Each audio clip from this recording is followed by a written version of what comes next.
Yep. Hello and welcome to this video on how to prepare a bed using satin sheets. And we know they're satin sheets because they're made of satin there. And the idea of the satin sheets is that when the patient's on, they can move quite freely. Now it's important to remember that because they can move quite freely, that when you leave the patient, you tuck the satin sheets in because that's the locking system. It keeps them from moving around. Now, if you're going to use satin sheets, and you can use this by yourself, you're going to need a wedge as well.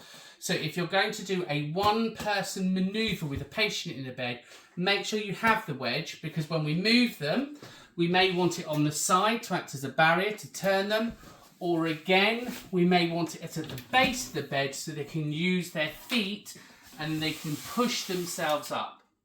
Now, what's important about the satin sheets are how they're fixed. So here, you can see you've got an arrow that says this way up. So make sure they're on there.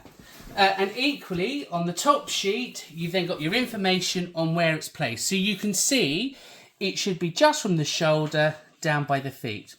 What's also important on here is the washing instructions. And again, the person's name can go on here, so we know that they're for that same use for that person. It's important that you wash them within the right temperatures, because if you wash them too hot, they can shrink and shrivel. And again, if you use too much heat on those, you can cause it to be damaged, so they won't glide. When you put the sheets on, again, you can see that they're elastic based. So these are fitted sheets. Some have got elastic, which just tuck and under. And again, on there, it shows you where they should be. So just follow the instructions on the sheets. If you're not sure how to use them, there then should be the standard operating procedure manuals like the SOP.